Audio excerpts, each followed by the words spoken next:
All right, Mauzy fam, it's time to give a feedback of our playtest during RTS Fest in Immortal Gates of Pyre. Let's jump right into it. We'll have three main categories with three subcategories. We'll have the negative, the positive, and some suggestions. And I'll also have the subcategories of units, UI/visual, and general stuff. And we'll start off with the negatives because there's not that many. And first of all, regarding units, there's only one thing that I want to point out here. Sometimes units can get stuck and they're just spinning around mindlessly. If you know the Artosis clip, you know what I'm talking about. But yeah, it happens. It happened only a few times. I wouldn't say it's that big of a deal. It didn't cost me games or anything like that. So I would say I can give them a pass on this. Obviously, it's an alpha. Once again, I need to remind you that it is an alpha, so we're not expecting perfection here. And for an alpha, the game is fantastic. So still, we have to mention these things. But yeah, so yeah, units getting sometimes stuck behind each other, maybe sometimes stuck on the cliff or something like that. That can happen, but it doesn't happen as often as in some other games. Now, for the UI and the visual, there's no progress bar for your production and upgrades and all the unit production and building status / build progress, if we can call it that. There's a couple of missing animations. One of the best ones is to actually showcase this is when you try to place down an Aru. I think it's called the Aero War, which is the anti-air for Aru, the static defense. It still shows the Fire Singer splash art before you start building it. So when you just give the command to start building it, before it starts building, that's what you see. So there's a couple of them with Carafe, it shows the same building splash art before you start building it. So you need to make sure that you place down the right building, otherwise you might find yourself with duplicates of buildings that you should have only one of. Now, sometimes on red side, and this specifically for red side and more for Carafe, I would say, I had this issue against Mala mostly, where there was a lot of blood on the ground and all that stuff, and my units kind of got lost. There was a visual clutter. I thought I lost the fight, but then I realized oh wait, I still have a lot of units. But it was a lot of red on the red. Especially I lost my Zentari in the fight. Visually lost them. They were still there, but I couldn't see them properly, so there was a bit of visual clutter. So I would love to have more of a pop for the units, or maybe just change the color or something like that. It would be really nice. Now, regarding general stuff, there's no replay system, there's no score screen, there's no match history. The leaderboard was a tad bit bugged. Sadly, I kind of screwed myself by playing a couple of custom team games, custom 2v2s. For some unknown reason, it counted towards my points on the leaderboard, so kind of demoralized me because I really wanted to stay in the top 20 this whole week. I strongly believe I could have done it because I was on rank 13, 14, something like that. So yeah, it is what it is, and that leads us to our last point in the negative stuff. Obviously, bugs. There are going to be a couple of bugs. Sometimes the game just did not respond and I had to restart it. Sometimes there was a black screen. Sometimes the game, I saw people have crashes. Obviously there's the thing with a lobby having more than one spectator results in a black screen bug. Now these are things that we can overlook for now, obviously for an alpha, and I know for a fact that the devs are working hard on fixing these, probably 3 minutes after the whole leaderboard thing happened with me. They started investigating, trying to recreate it, so and obviously tried to fix it. So a really nice job on the side of the devs, and I'm really happy that they react so fast. Now let's move on to the positives. There's a couple more here than the negative ones, so let's get right into it. for the units, I think they are really, really responsive. They are really cool designs. I think they took a lot of good things from other RTSs, other big RTS titles. I can relate to StarCraft and Warcraft the most, but I'm pretty sure they took stuff from Command and Conquer. Maybe, I don't know what other RTSs are out there that are kind of popular and worth taking ideas from. I think that's a stupid statement to say, by the way, but I guess every single game is worth taking an idea from if it's a good idea. And they've been talking about taking ideas from actually not just RTS games, but things like Dota is the one that got mentioned. And I'm a huge Dota fan, as you know. So obviously I was super, super stoked when I heard that. So I'm really, really happy that this is happening. Okay. Now, regarding units, one more thing. Nothing feels super broken in itself. I think everything has a counter. Something might be broken, but there's an archetype that can deal with it. So as long as you have the tools to get to that archetype of unit, you can actually counter the units that might seem broken in themselves. And last but not least, the Immortals. The Immortals add such a cool variety to the factions. It's not just, the two factions. It's actually like you would have, the two factions and then you have two separate branches.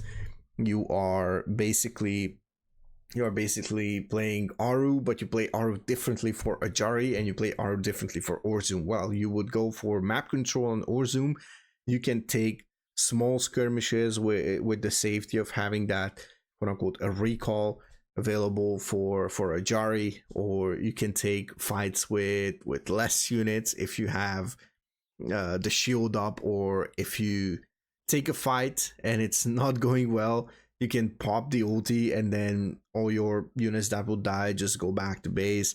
But it also doesn't seem that broken because you can target down the Ajari, so I guess that's it. So yeah, I think the Immortals give you really, really nice variety between the factions, or inside the factions, so to say. The Vanguard units are a brilliant idea. I think it also adds more variety and distinctions between the two sub factions, as I'm going to call them from here on out. But yeah, it's a really, really cool idea. Regarding visuals and UI, I think the graphics are really nice and very detailed for an alpha, even though they're missing a couple of them of the animations. I think it's really, really nice. The command card is probably the best that I've seen in any RTS. It's streamlined, it's easy to use. It took me like probably 3 games to get used to it. Now I want to implement it into every single RTS, and I think it's super, super important to actually have this type of command card available for somebody who is really new to Immortal, I think, or RTS games in general. I think it gives the player a really, really strong foundation to actually play the game in an efficient way. Now, obviously, there's legacy hotkeys, so it is really, really cool to see that as well, catering to those who are playing RTS for 20 plus years and they cannot actually learn new tricks, and they don't want to learn new tricks. They don't want to abandon old habits. If you're one of those, good news, you don't have to go through a hassle. You can just customize your hotkeys, basically throw in the custom legacy and then just adjust whatever you have to. That's pretty much it. Now, regarding the UI, once again, I might actually be a fan of the middle minimap, like minimap in the middle, like the center. I was kind of skeptical about it, but I think you're paying more attention to what's in the center, and you can like glance easier to the on the minimap if you just have to look down rather than having to look to the bottom left or bottom right, or even top left or top right. I think it's a really cool aspect of it. Like the devs trying to do something a bit crazier, and I hope they will actually allow us to to have that option to have the minimap in the center.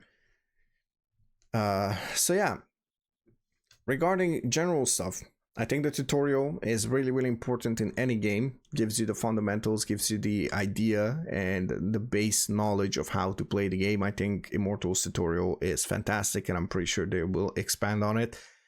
This is a super cool base for a tutorial. It teaches you the very basics, and it teaches you how production works. It teaches you how units work, how immortal powers work, how spellcasters work. Teaches you basically everything, and it's kind of like a fun mission in the meantime. You know, you have these little achievements like, okay, build this, build this, build this, but then again, just survive until this wave and this wave, this wave. It's really awesomely done, I think. So I have no issues with that. Now, my favorite thing of all, I think it's the Learn tab. The Learn tab is probably the quote-unquote codex for new players. You can look up basically anything that you need to know about the game. And my favorite one is the tech tree. You can see little GIFs, you know, small videos implemented into the client. And yeah, it's just super simple. For example, on the tech tree, you just hover over and you'll see whatever you need to see there. You'll basically just see like, oh, I need this building to build this unit, and it will highlight it, and it will be really, really simple to memorize it. You know, if you play with or against an Immortal, you'll be like, okay, I need this building and this building and this building, or oh, my enemies has placed down this building, then these are the options. If he goes for X, then these are the options. If he goes for Y, then these are the options. I guess you know what I mean. Now, what else would I wanted? Yeah, voicing. Guys, voicing is absolutely fantastic. Let me give you one small example on how deeply they care about sound design. They made different voice lines for units when they get attacked by a small army or a large army.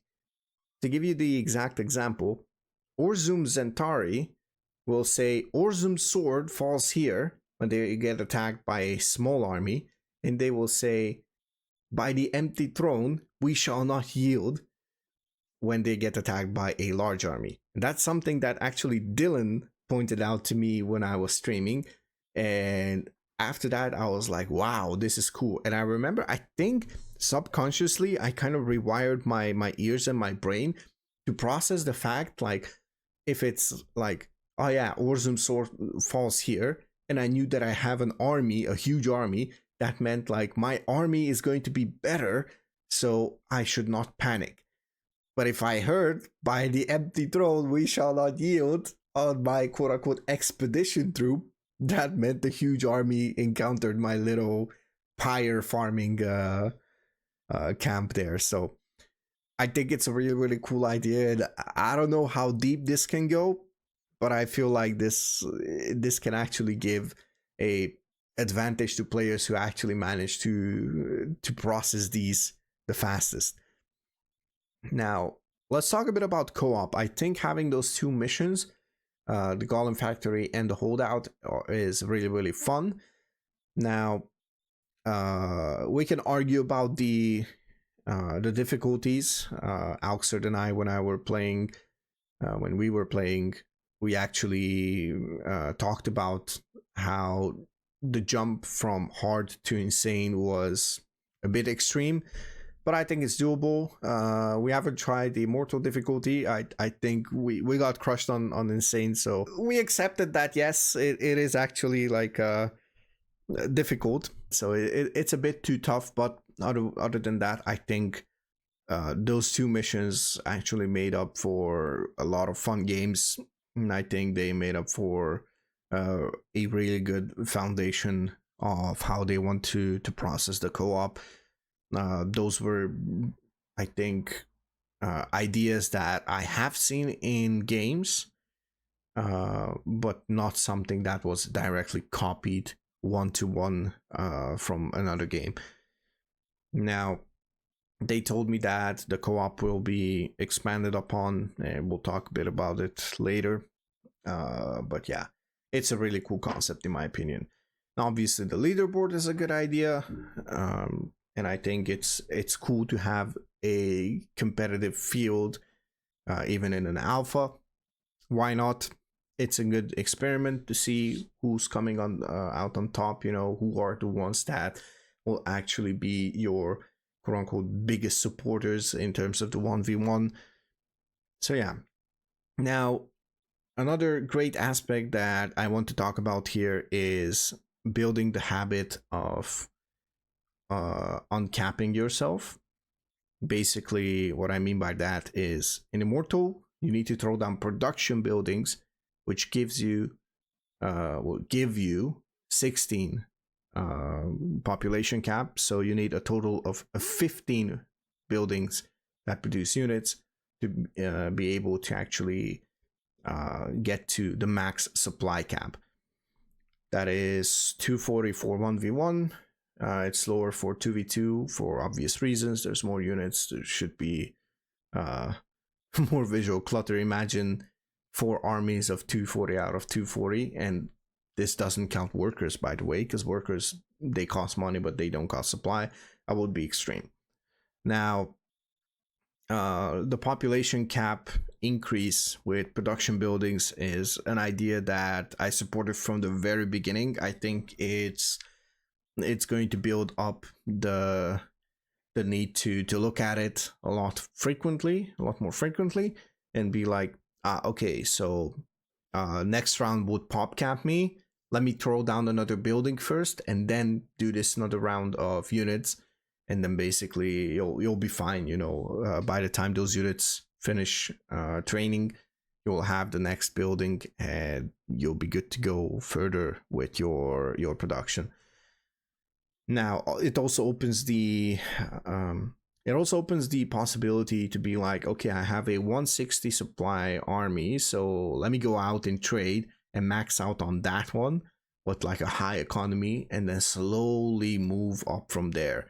So you don't have to always just try to go up to the max population cap. You can just, you know, sit on a high population cap, and then just be like, okay, or 160, 174, something like that. Let's just try to max out from this, then take another base to increase our production, and then try to max out entirely, and you know, sustain that and trade with that. I think it opens up possibilities for certain strategies and certain play styles. So yeah, I think it's a really, really cool idea. Now, as for my suggestions, social stuff, I think it's self-explanatory. Chat box, in-game chat, clans, teams, anything that you want and you feel like it counts as social stuff, I think you should implement it. Now, I talked about the lack of progress bars and queues and all that stuff. I think it should be implemented in some way. Now, my idea would be put it on the side and just have like a small line, you know, with the icon, and then basically having like a bar that fills up slowly but surely. You can hover over it and then see what it is if you don't recognize the icon, but it would make timing attacks a lot easier for the players. You don't have to look at the in-game timer. You don't have to check back consistently, like, okay, how much time do I still have to wait to have this upgrade ready? You know, when can I attack already? All that stuff. I think it makes up for a really neat timing attack system. You can forge your timing attacks by yourself. You don't need to think about like, I need to move out at this minute because the guide said so. No, you move out when your upgrade is about to be done. So that's pretty much it, you know? So I would love to see that implemented, as well as a customizable UI. So I've been talking about how I like this centered minimap, but what if I like my unit information on the left and command card on the right? So I would love to see customizable UI. You know, it helps for streamers, by the way. Make them like stackable or something like that. I would love to see that. I would love to see as much customization as people can actually imagine and the devs can imagine, and just implement it. Be brave with it. Um, Help us break the game. Help us, like put all our stuff, like on the screen or something like that. I would actually love to see that. But yeah, customizable UI. I think that would be a really cool thing. Now, I've been talking about the color overlap with red on red. Now, I think this would be fixed relatively easily if we could choose our color and our enemy's color. If there was like not just a default with like blue and red and it chooses based on which side you're on, but like set something that is permanent. For example, if I want green and I want my opponent red because I recognize green as my own units, red as my opponent's units all the time, then I think it would be really, really easy to just recognize them and just find my own units in the battle easier. So I would love to see that in the game. Now, obviously, post-match screen match history replays, I don't know how difficult it is to implement these, but it would be really, really cool to actually have this. And speaking of these, let's have a live game tab or like a spectating tab, and maybe a potential tournament tab. If there's a tournament, then I want to be able to spectate it from the in-game client with like, just like in Dota 2. So you can have the different broadcasters there. You don't have to go to Twitch for that. People can still watch on Twitch if that's what they want, but you can also spectate from the in-game client. And I think it's a really, really cool one. And I would also love to be able to watch the top players on the leaderboard, for example, or any other player. If you want to search for them, just watch for the games, see how they play and all that stuff. I think it would be a really, really cool. Dota 2 has it. It works well. I think it's a really cool system. I think we should be able to have that in an RTS, and I would love to see Immortal to be the first one to actually use that.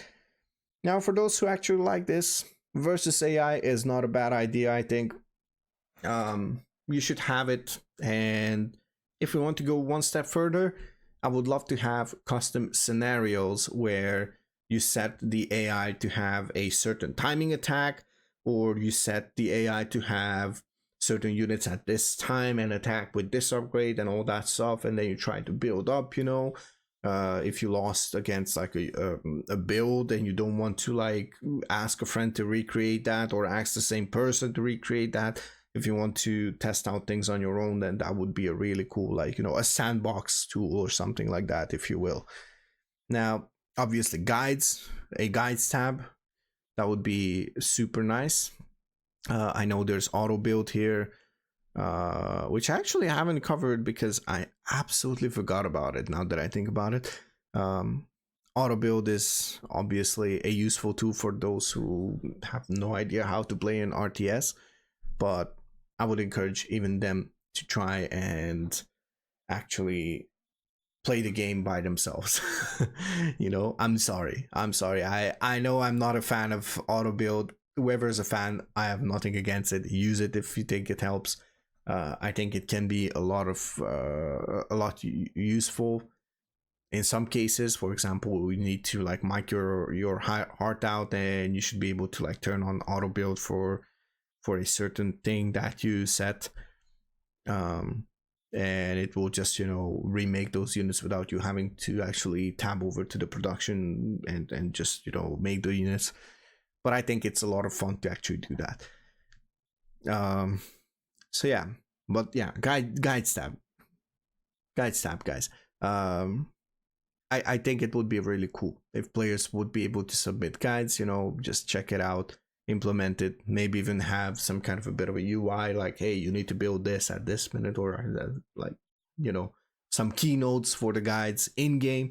I think it would be really cool. Once again, Dota 2 does it. I think it's a cool idea, and we should implement it in an RTS as well.